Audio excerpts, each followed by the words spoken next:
All right, number 7. Let f of x be this polynomial here.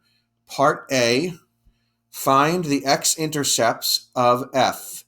So to find the x-intercepts, I'm going to take each of the factors and set them equal to 0. So the first thing I'll do is I'll set 2x minus 1 equal to 0. So if I add 1 to both sides, that will give me 2x equals 1.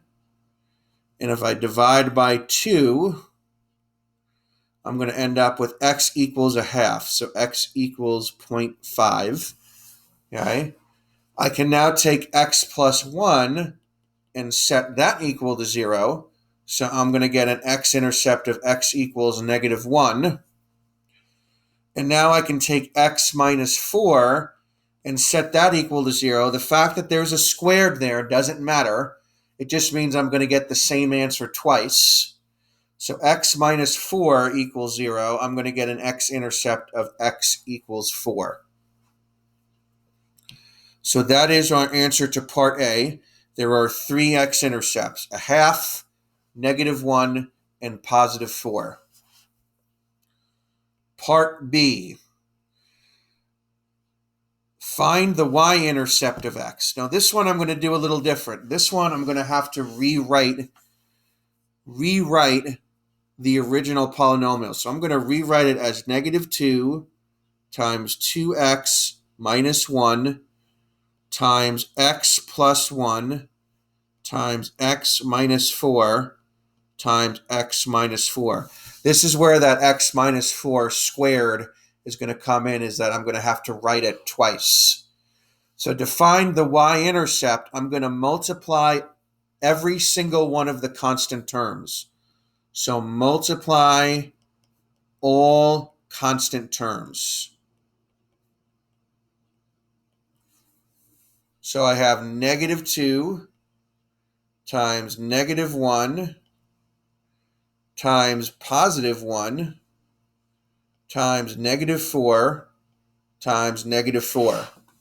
If I multiply all that together, that will tell me my y-intercept. So again, multiply all of the constant terms together.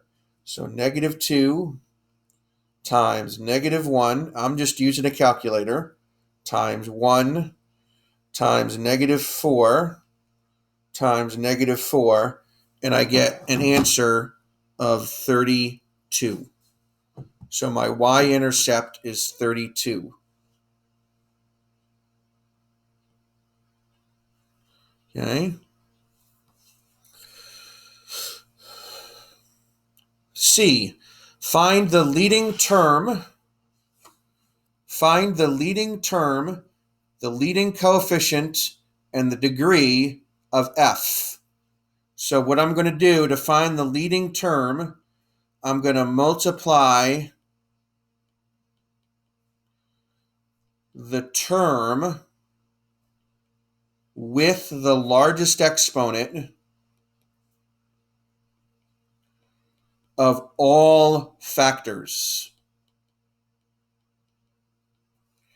So to find the leading term, I'm going to go through each factor, and I'm going to multiply the term that contains the largest exponent of each of the factors. So if I start here, negative 2 is technically a factor. So its leading term is going to be negative 2 because it only has one term. For 2x minus 1, that's going to be 2x. Then I have x. Then I have x. Then I have x.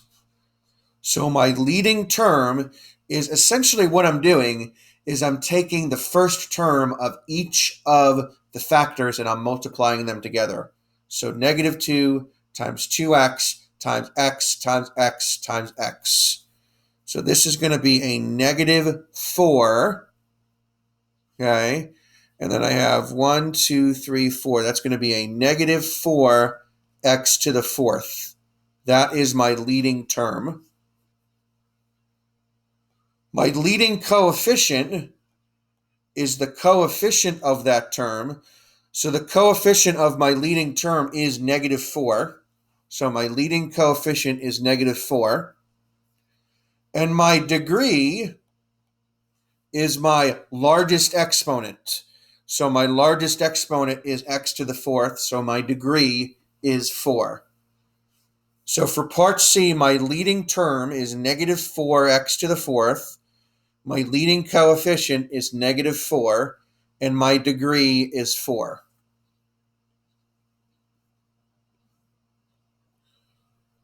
Part D, my end behavior. To find my end behavior, I'm going to remember use this thing right here. So you might remember my degree was 4. So my degree was 4, which is even. And my leading coefficient is negative 4. So I have a negative leading coefficient. So I have an even degree. I have an even degree and a negative leading coefficient. So my end behavior is going to be this one right here. So that's going to be down to the left and down to the right. So my leading coefficient is going to my end behavior, is going to be down to the left and down